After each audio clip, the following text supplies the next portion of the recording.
உங்களுக்கு எத்தனை வாட்டிப்பா கால் பண்ணுறது? ஒரு 15-20 வாட்டி கால் பண்ணிட்டேன். நீங்கள் காலே எடுக்கல. இங்கே ஒரு பெரிய பிரச்சனை ஆயிடுச்சுப்பா. அதனால தான் நான் உங்களுக்கு இவ்வளோ வாட்டி கால் பண்ணேன். என் ஃபோனில் சுத்தமாக சார்ஜ் இல்லை, 5% தான் இருக்குது. அதனால தான் நான் உங்களுக்கு இந்த வீடியோ ரெக்கார்ட் இப்போ போடுறேன். இங்கே எங்கள் ஹாஸ்பிட்டலில் ஜோயல்னு ஒரு பொண்ணுக்கு டெலிவரி பார்த்தாங்க. நார்மல் டெலிவரி சொல்லி தான் ட்ரை பண்ணாங்க. குழந்தையோ பிறந்துச்சு. ஆனால் பிறந்த ஒரு நிமிஷத்துலேயே குழந்தை இறந்துருச்சுப்பா. இங்கே எல்லாருமே அப்செட்.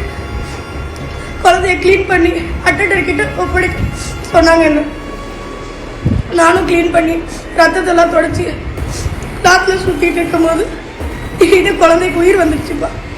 எனக்கு ஒன்றுமே புரியல. நான் வேகமாக அந்த குழந்தைய வச்சுட்டு டாக்டருக்கு கூப்பிட்டு போயிருந்தேன்.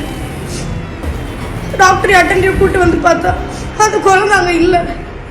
நாங்களும் வெளியெல்லாம் தேடி பார்த்தோம். வார்டுக்குள்ளே யாருமே வரல. சிசிடிவி ஃபுட்டேஜ்லாம் செக் பண்ணோம். ஆனால் அந்த குழந்தை அங்கே இல்லை. இப்போ குழந்தையோட ரிலேட்டிவ்ஸ்லாம் நான் தான் அந்த குழந்தைய ஏதோ பண்ணிட்டேன்னு என் மேலே பழி போடுறாங்க. எனக்கு என்ன பண்ணுறதுன்னு தெரியலப்பா. ரொம்ப பயமாக இருக்கு. தெரியலையா, எனக்கு என்ன பண்ணுறதுனே புரியல. ரீசெண்டாக குழந்தை காணும்னு சொல்லி நான் அழுத்திருக்க மாதிரி ஒரு வீடியோ ரிலீஸ் ஆகிருந்துச்சு.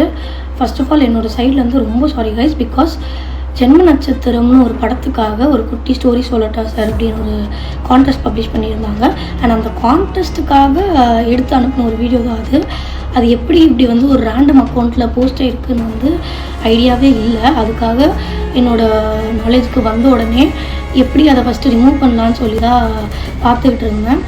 பட் நிறைய பேர் வந்து அது உண்மையான இன்சிடென்ட்னு நினச்சி நிறைய கமெண்ட் பண்ணியிருந்தாங்க. அப்படி தான் வைரல் ஆச்சுன்னு நினைக்கிறேன். ஸோ அது உண்மையான இன்சிடெண்ட் கிடையாது. ஒரு ஷூட்டுக்காக நான் அனுப்பின வீடியோ ரேண்டமாக போஸ்ட் ஆகிருக்கு. அதுக்காக என்னோடய சைட்லேருந்து ரொம்ப ரொம்ப சாரி. யாரையாச்சும் ஹர்ட் பண்ணியிருந்தாலும் ரொம்ப சாரி கைஸ்.